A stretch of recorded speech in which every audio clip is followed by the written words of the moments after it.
What if I told you the decisions of 16th-century queens still shape your life today? Beyond the dramatic love triangles and power struggles, the Tudor queens laid groundwork that echoes through our laws, our culture, and even our modern understanding of leadership. Prepare to see history and yourself in a whole new light. When people think of Tudor England, the first images that come to mind are battles, political intrigue, and the larger-than-life figures of kings. Henry VIII cutting through centuries of tradition, or Edward VI navigating a fragile throne. But behind the gilded palace doors stood women whose influence reached far beyond ceremonial roles, gossip, or scandal. These were queens who shaped the law, religion, diplomacy, culture, and ideas about leadership, decisions that still echo in our modern world. The Tudor period, stretching from 1485 with Henry VII to the death of Elizabeth I in 1603, was a time of transformation. England moved from a realm recovering from the Wars of the Roses to a country that began establishing the structures of modern governance, religion, and culture.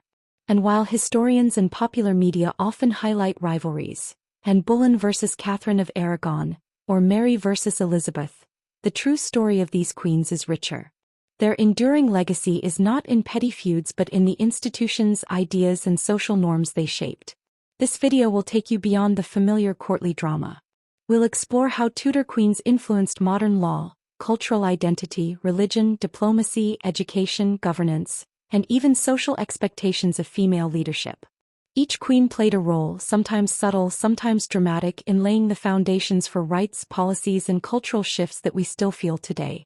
From the courtroom to the battlefield of public opinion, these women were not passive figures. They were active agents of change.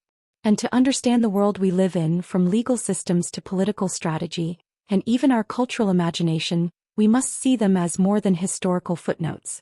Catherine of Aragon, the first wife of Henry VIII, is remembered for her unwavering devotion and the tragedy of her eventual annulment. But beyond her personal story, Catherine's refusal to consent to the king's attempt to annul their marriage set a historic precedent in legal and religious debates. When Henry sought a divorce, it was not merely a personal quarrel. It became a legal and religious battle that challenged the authority of the Pope and the limits of royal power. Catherine argued that her marriage was valid, invoking both canon law and her own rights as queen. Her resistance forced a national crisis. England was compelled to reconsider its relationship with the Church, ultimately leading to the creation of the Church of England. Catherine's stance highlights something profound. One woman's insistence on her legal and moral rights sparked reforms that shaped marital law and religious governance. Modern debates around divorce, legal autonomy in marriage, and even religious authority can trace conceptual roots back to this confrontation. The law she engaged with was not static. It evolved because she refused to accept injustice quietly. Fast forward a generation and we see Mary I, known as Bloody Mary in popular memory, using law as a tool to enforce her vision of religious orthodoxy. By re-establishing Catholic heresy laws, Mary underscored the intricate relationship between state authority and religious belief. Her policies were harsh by modern standards, but they forced England to grapple with questions that remain relevant. How much should the state intervene in matters of conscience? How can legal systems balance authority, faith, and freedom? Mary's reign also highlighted the gendered lens through which law and power were viewed. As a woman asserting authority in a male-dominated hierarchy, she faced criticism not only for her religion but for stepping into spaces reserved for men. Her use of law illustrates how Tudor queens could wield power in ways that challenged societal expectations, creating lasting frameworks for debates on state control and personal freedoms. Then comes Elizabeth I, the Virgin Queen, whose legal legacy was subtler but equally profound. Elizabeth navigated a delicate line between asserting royal prerogative and accommodating the rising influence of Parliament. Her careful management of succession laws, combined with shrewd political strategy, helped establish the principles underlying constitutional monarchy. By exercising power while respecting the evolving authority of Parliament, Elizabeth set the stage for the legal and political systems that would later define England. She understood that law was not just about rules. It was about perception, negotiation, and long-term stability.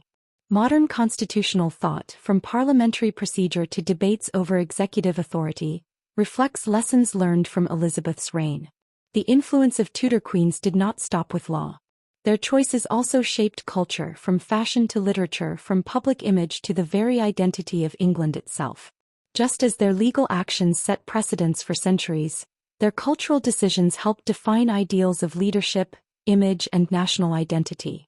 The law, however, was only one arena where Tudor queens left a lasting mark. Beyond courts and statutes, they shaped culture in ways that defined how power could be expressed, remembered, and celebrated. In the glittering halls of the court, through fashion, art, and literature, queens like Boleyn and Elizabeth I demonstrated that influence could be wielded not only through decrees but also through presence, image, and patronage. Take Boleyn, for instance. Known for her intelligence and charisma, and understood that perception could be as powerful as law. She carefully cultivated her public image, dressing in a way that projected authority, sophistication, and even subtle defiance. In an age when women were expected to be passive, Anne's style became a statement, a tool of political and personal agency. Her influence extended beyond her immediate circle. Courtly fashion, hairstyles, and accessories began to reflect her example, setting trends that were copied across Europe. In many ways, she helped pioneer the concept of celebrity, showing that influence could be conveyed visually as much as verbally. Elizabeth I took this understanding of image even further. She became not just a queen but a symbol, a living icon of power, stability, and national identity. Her portraits, carefully controlled and widely distributed, emphasized her authority while communicating a narrative of divine right, wisdom, and strength. The Virgin Queen image, with its rich symbolism, was more than personal vanity. It was a political tool, a way to assert legitimacy, inspire loyalty, and navigate the delicate balance of fear and admiration that kept her realm stable. But cultural influence wasn't confined to fashion and portraits. Elizabeth's patronage of literature and the arts played a central role in what is now celebrated as the English Renaissance. Playwrights like William Shakespeare and poets such as Edmund Spenser thrived under her support, producing works that captured both the spirit of the age and the subtle power dynamics of her court. Through this, the Queen became not just a consumer of culture but a shaper of it, leaving an intellectual and artistic legacy that endures today. Many of the literary conventions, storytelling techniques, and even national myths that influence English culture now can be traced back to her court. Even the smallest details of court life were infused with symbolism. The way queens conducted ceremonies, participated in banquets, or presented themselves in public carried meaning. They communicated strength, grace, and political intent without ever speaking a word. This attention to image and perception was a lesson in power that resonates today. In an era dominated by media and public scrutiny, leaders, whether in politics, business, or culture, still understand that how they are seen can be as impactful as the policies they enact. The cultural influence of these queens also extended to ordinary people. Fashion trends filtered down from the court, literary works reached the literate public, and the stories of queens' lives became part of collective imagination. By controlling how they were remembered, they shaped not only contemporary culture but the historical record itself. Their lives demonstrate that culture and power are inseparable, and that influence can be exercised through the arts, performance, and public persona just as effectively as through legislation or military might. As their cultural impact took root, Tudor queens also used it to navigate the challenges of gender and authority. In a society where women were often sidelined from formal power, culture became a stage on which queens could assert themselves. The lessons from Anne Boleyn's poise, Elizabeth's symbolism, and the literary renaissance of the period show that influence is multidimensional.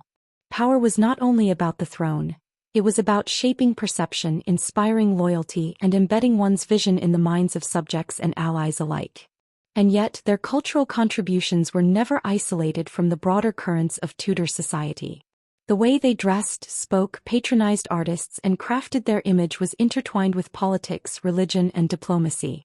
Fashion could signal alliances or enmities, portraits could assert legitimacy, and literature could subtly convey ideology. In effect, culture became an instrument of governance, a way to communicate power and values to both the court and the public. This fusion of culture and authority set a precedent for modern leadership. Today we see echoes of it in how public figures cultivate image, support the arts, and influence public perception. From branding to strategic communications, the lessons of the Tudor queens remain remarkably relevant. They show us that leadership is as much about vision and narrative as it is about rules and laws, a balance of influence that resonates across centuries. While culture gave Tudor queens a stage to project authority, religion offered them both a battlefield and a tool for shaping society. In an age when faith dictated law, politics, and daily life, these women used their positions to influence belief, education, and the moral compass of the nation. Their choices often placed them at the center of controversy, yet they also paved the way for reforms and debates that still resonate today. Catherine Parr, the last of Henry VIII's wives, exemplified the subtle power of religious influence. Unlike some of her predecessors, Catherine combined intellect with diplomacy, using her position to promote Protestant thought and encourage literacy among noblewomen.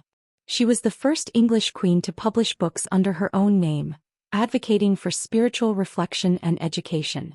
Her work quietly challenged the notion that intellectual and religious authority was reserved for men, showing that women could contribute meaningfully to theological and scholarly discourse. The echoes of her efforts are still felt in the modern emphasis on female education and intellectual empowerment.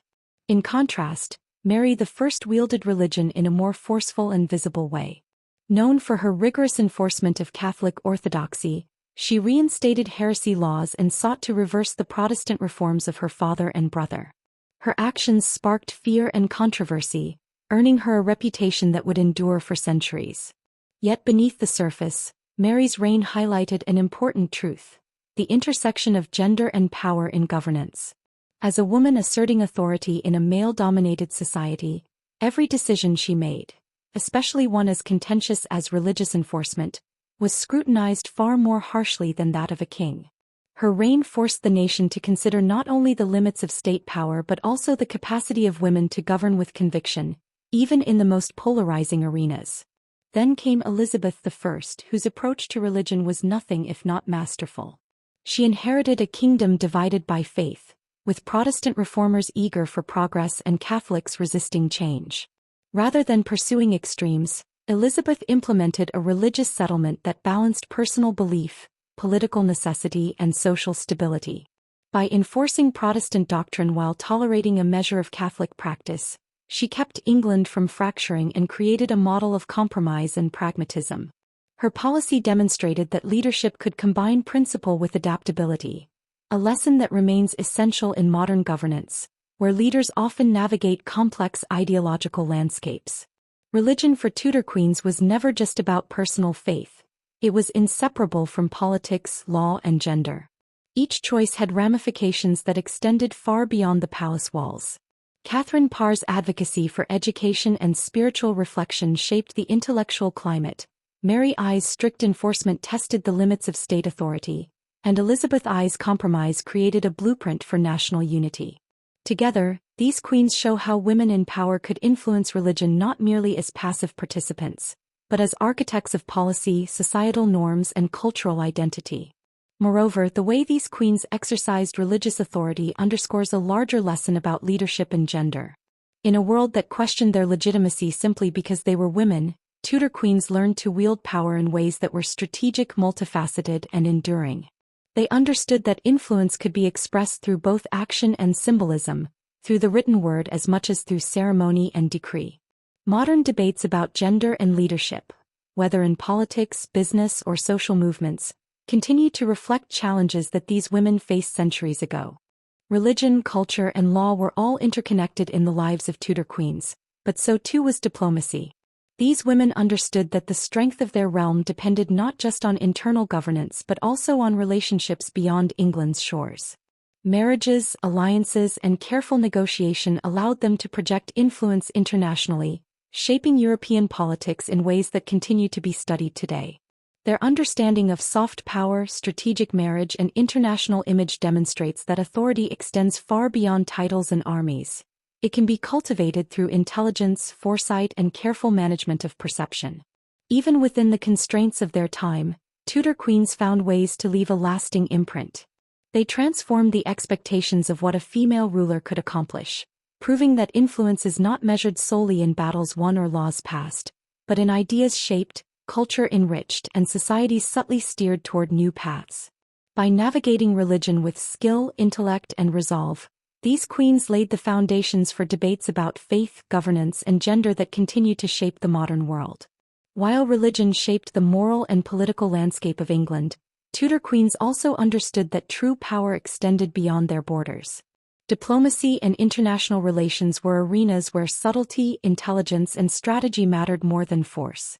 These queens demonstrated that influence could be exercised not only through laws and faith but also through alliances, negotiations, and even marriage. Their skillful engagement with foreign powers ensured England's security, promoted national interests, and left lessons for leaders centuries later. Consider Anne of Cleves, Henry VIII's fourth wife. Though their marriage was short-lived, it was arranged as a diplomatic alliance, designed to strengthen ties with Protestant Germany against potential threats from France and the Holy Roman Empire. While popular culture often remembers Anne for her annulled marriage, her role as a diplomatic instrument was significant. Even after the annulment, she remained in England as a respected figure at court, navigating her position with tact and dignity. Her experience demonstrates that diplomacy is not always about battlefield victories. It is about negotiation, compromise, and maintaining relationships even in the face of unexpected challenges. Elizabeth I took these lessons in diplomacy to an entirely new level. She inherited a nation surrounded by powerful and often hostile neighbors. Spain, France, Scotland, and the Netherlands all posed political and military challenges. Rather than relying solely on armies, Elizabeth used alliances, marriages, and correspondence to maintain balance. She skillfully played rival powers against one another, offering support where needed, withholding it when strategic, and ensuring that England's interests were never sacrificed. Her approach was a masterclass in soft power, showing that intelligence, foresight, and careful messaging could protect a nation as effectively as any army. Elizabeth's diplomatic success was also deeply tied to her public image. She understood that perception mattered internationally. By projecting strength, wisdom, and even a touch of mystery, she commanded respect from foreign ambassadors and allies alike. Her carefully orchestrated persona, the Virgin Queen who ruled with both grace and authority, was not just about domestic politics. It was a tool of international strategy. Through symbolism, rhetoric, and presence, she influenced decisions far beyond England's shores. The impact of Tudor queens on international relations went beyond their own reigns. The alliances they negotiated, the marriages they arranged, and the policies they enacted helped shape European politics for decades. Their actions contributed to England's emerging identity as a nation capable of balancing internal stability with external negotiation, a lesson that modern diplomats still study today. In many ways, these queens pioneered techniques of negotiation and statecraft that remain relevant, from carefully measured communication to the strategic use of alliances. Even more subtle was the way these queens understood the interplay between domestic authority and foreign perception. Elizabeth, for example, knew that a strong image at home strengthened her bargaining power abroad. By cultivating loyalty, projecting stability, and demonstrating competence, she ensured that England could negotiate from a position of respect rather than weakness. This principle, linking internal governance to international influence, continues to underpin modern political strategy around the world. Through diplomacy, Tudor queens demonstrated that leadership is multidimensional. Authority is not just about titles or armies. It is about intelligence, adaptability, and the ability to shape perception on multiple fronts simultaneously. These lessons extend far beyond the court and into the modern era, influencing political negotiation, international relations, and the art of leadership itself. From law to culture, religion to diplomacy, Tudor queens showed that power could be exercised in many forms. But they also understood that knowledge and education were essential tools in this exercise of authority. Their investment in learning, literacy, and intellectual engagement ensured that their influence would be enduring, not fleeting. Power is not only exercised through laws, culture, or diplomacy, it is also built through knowledge.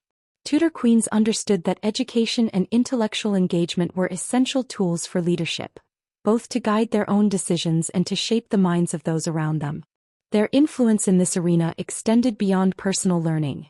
It created precedents for female education, literacy, and intellectual authority that continue to resonate today. Catherine Parr, for example, was remarkable in her commitment to learning and teaching. She encouraged literacy among noblewomen and took an active role in the education of her stepchildren, understanding that knowledge could be a form of power.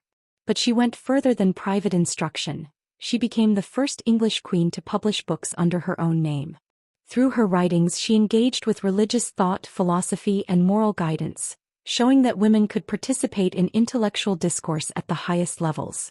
Her efforts quietly challenged societal norms that limited women's voices, laying groundwork for future generations of educated and empowered women. Elizabeth I, building on this foundation, was herself a scholar of extraordinary ability.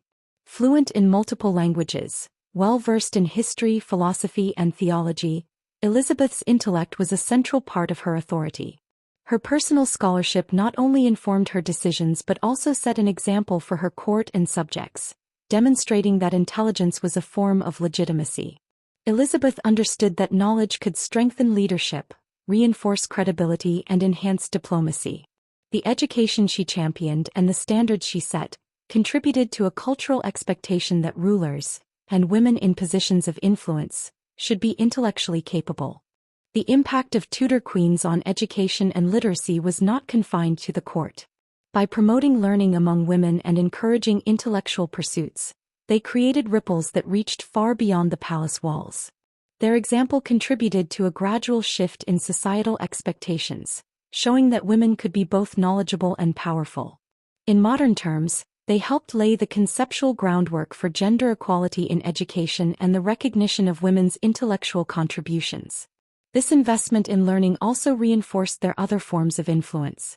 Knowledge supported Elizabeth's diplomatic strategies, Catherine Parr's religious advocacy, and even Anne Boleyn's careful cultivation of her public image.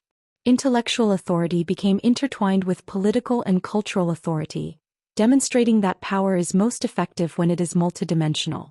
A ruler who is learned, strategic, and perceptive wields influence far more effectively than one who relies solely on force or inheritance. Education and literacy were therefore not merely personal achievements, they were tools of governance. By equipping themselves and their subjects with knowledge, Tudor queens could navigate complex political, cultural, and religious landscapes with clarity and foresight.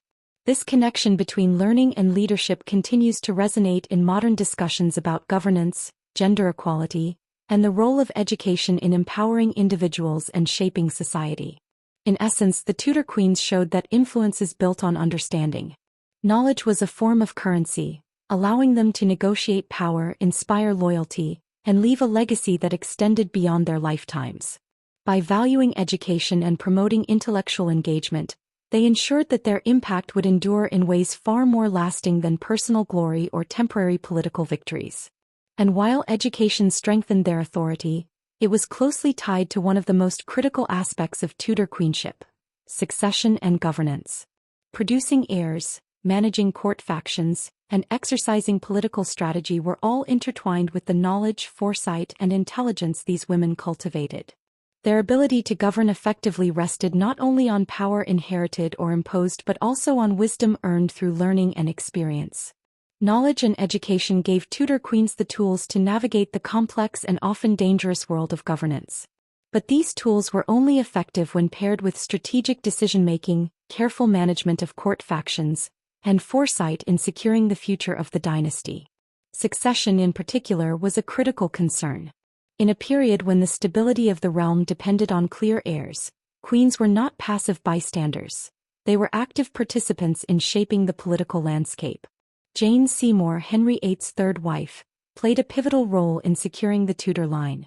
By giving birth to Edward VI, she ensured continuity of the dynasty at a moment when England's future was precarious. Her contribution was more than maternal, it was political. Producing an heir stabilized the kingdom, influencing alliances, succession debates, and the distribution of power among court factions. Jane's life reminds us that in Tudor England, the personal and political were inseparable, and that women, through their roles as mothers and advisors, could exert profound influence on governance. Elizabeth I took the challenges of succession and governance to an entirely new level. Ascending the throne as a woman in a male-dominated society, she faced pressure from domestic factions and foreign powers alike. Elizabeth had to navigate not only her own legitimacy but also the ambitions of those around her. She managed advisors, negotiated with Parliament, and maintained public favor. all while never marrying, a decision that itself became a strategic tool. By controlling succession and preserving her autonomy, Elizabeth demonstrated that political skill often outweighed formal authority. Her ability to balance competing interests was a lesson in leadership that continues to be relevant today. Elizabeth's court was a web of alliances, rivalries, and personal ambitions. She maintained stability by understanding the motivations of those around her, rewarding loyalty, and neutralizing threats before they became crises. In doing so, she showed that effective governance requires not just power, but perception, diplomacy, and foresight, a principle still studied by leaders and strategists worldwide. Tudor queens also demonstrated that governance extends beyond immediate political concerns to shaping long-term national identity. Elizabeth's careful management of religious factions, diplomacy, and succession ensured that England emerged from her reign with a more unified sense of purpose and stability. Her leadership exemplifies how strategic thinking, intelligence, and awareness of both internal and external pressures can safeguard a nation during times of uncertainty. Even beyond the monarchy, their approach to governance resonates today. Modern political leaders, business executives, and organizational strategists can draw lessons from the Tudor model. The importance of clear vision, the value of knowledge in decision-making, and the necessity of balancing competing interests to maintain stability and influence. Tudor queens illustrate that power is not simply held. It is cultivated through intelligence, strategy, and the ability to anticipate the consequences of every decision. Ultimately, the legacies of succession, governance, and political strategy are inseparable from the broader impact of these queens. Their skill in navigating court politics, managing advisors, and securing the future of the kingdom reinforced every other aspect of their influence, from law and religion to culture and diplomacy. In this way, they show us that true leadership is multidimensional. It combines knowledge, strategy, adaptability, and vision in a way that endures far beyond a single reign. And while governance secured their power at home, Tudor queens also understood the importance of how their actions resonated in society, influencing social norms, legal structures, and cultural expectations. Their legacy extends into the modern world, where the echoes of their leadership can still be seen in laws, education, diplomacy, and even the ways we view women in positions of authority. The influence of Tudor queens did not end with laws passed, heirs produced, or alliances secured. Their actions created ripples that extended into society, shaping norms, expectations, and the very framework of modern life. Decisions made in palaces centuries ago continue to echo today, in legal debates, cultural trends, and perceptions of leadership. Consider how their legal and personal struggles influenced modern law. Catherine of Aragon's steadfast resistance to annulment may seem like a personal battle, but it sparked questions about marital rights, consent, and the relationship between the state and religious authority. These questions laid the foundation for debates about divorce, individual rights, and religious freedom that continue to evolve today. Similarly, Elizabeth I's careful balance of royal prerogative and parliamentary influence established principles that underpin constitutional monarchy and modern governance. The echoes of these legal legacies can be seen in courts, parliaments, and constitutions, demonstrating that decisions made centuries ago still shape how societies function. Their cultural impact also left enduring marks. The way Tudor queens used fashion, portraiture, and public ceremony to convey authority set patterns that influence leadership and public perception even now. Elizabeth's image as the Virgin Queen, and Boleyn's cultivation of style and presence, and Catherine Parr's intellectual engagement all created models of influence through persona and symbolism. Today, leaders across politics, business, and culture continue to understand the power of image, branding, and perception, a lesson Tudor queens mastered long before the age of media. Socially, they challenged and reshaped expectations of what women could achieve. From Catherine Parr promoting education and literacy to Elizabeth's demonstration of intellectual and political authority, these queens redefined female capability and leadership. By exercising power in multiple arenas, legal, cultural, religious, and political, they expanded the boundaries of what society considered possible for women. Modern debates on gender equality, leadership, and opportunity owe a subtle debt to their example, as do efforts to ensure education and professional growth are accessible to women. Even in literature and popular culture, the legacies of Tudor queens continue to resonate. Stories about their lives have been retold in books, films, and television, influencing how we imagine female power, resilience, and strategy. These portrayals, while often dramatized, reflect the enduring fascination with their capacity to shape events and inspire generations. They remind us that leadership is as much about narrative as it is about action, and that the way history remembers individuals can influence society just as profoundly as their deeds did. Moreover, the intersection of law, culture, education, and governance in the lives of Tudor queens created frameworks that persist in modern institutions. The integration of these realms, using knowledge, image, and strategy together, demonstrates a holistic approach to leadership. It is a model still relevant in politics, corporate management, and social movements. Influence is strongest when exercised thoughtfully across multiple spheres, with awareness of both immediate and long-term consequences. In essence, the social, legal, and cultural echoes of Tudor queens are everywhere. Divorce laws, constitutional principles, educational opportunities, leadership expectations, and even cultural narratives carry traces of their influence. By asserting authority in ways that were innovative, strategic, and often unprecedented, they shaped not just the England of their time but the modern world in subtle and lasting ways. And while these echoes extend across law, culture, and society, they also contributed to a deeper sense of national identity and symbolism.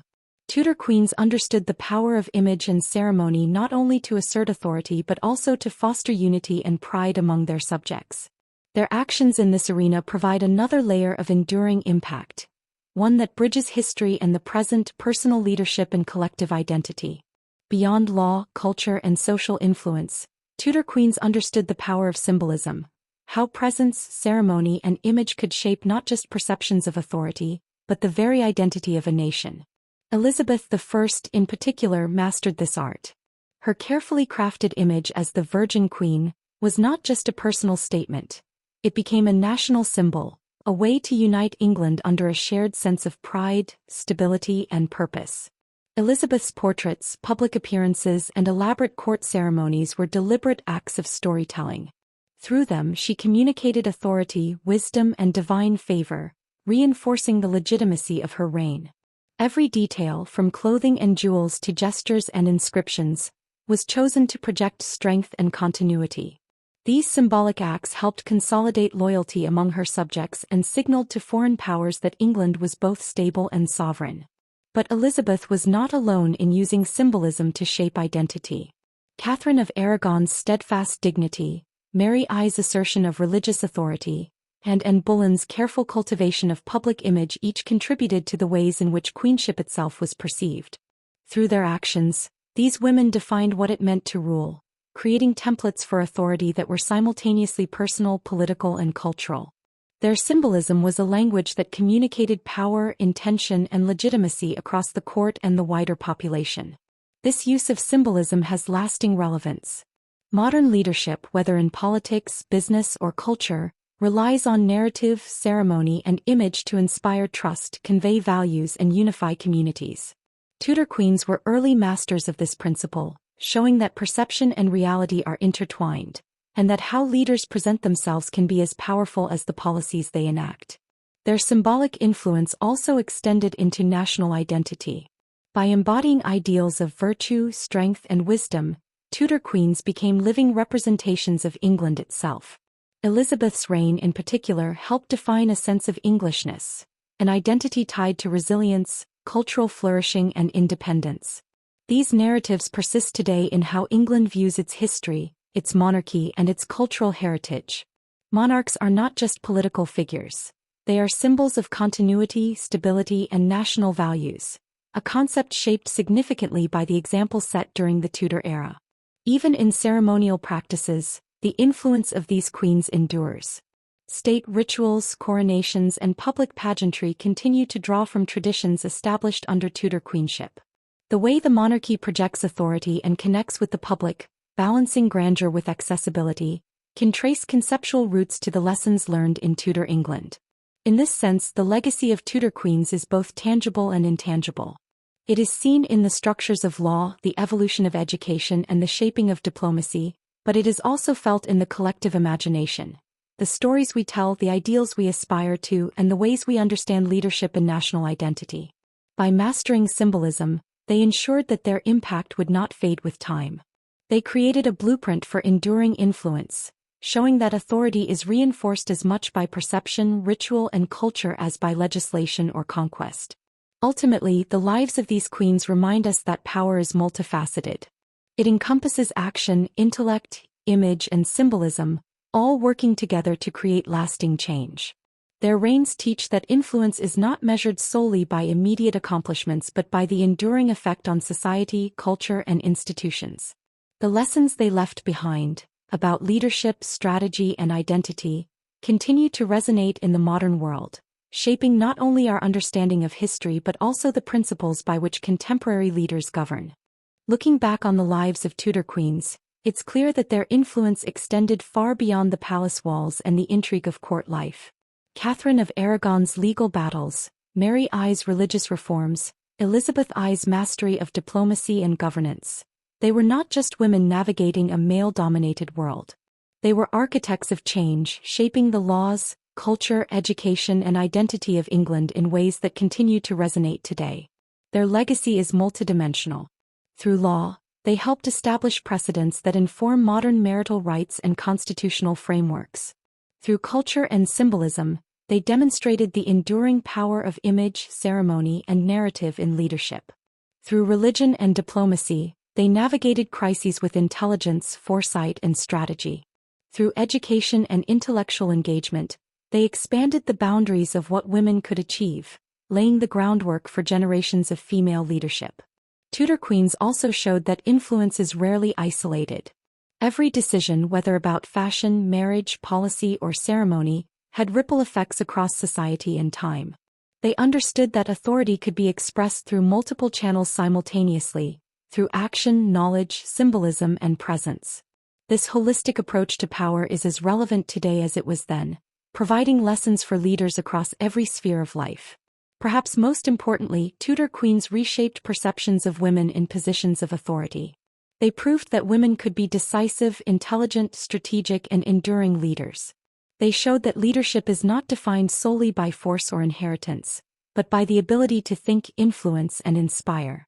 The modern understanding of leadership, gender equality, and public influence owes a subtle debt to their example. The story of Tudor queens is often told as a tale of rivalry, scandal, and intrigue. But the deeper truth is that their impact reaches far beyond personal drama. Their lives remind us that history is shaped not only by kings and armies but also by women who wielded influence with wisdom, strategy, and courage. By studying their decisions, their vision, and their enduring legacy, we gain insight into the forces that shaped England and, in turn, the modern world. The Tudor queens teach us that true power is not just about holding a crown. It is about shaping ideas, inspiring change, and leaving a mark that endures across centuries. Their influence is a testament to the ways leadership, vision, and resilience can transcend time, reminding us that the lessons of history are as vital now as they were then.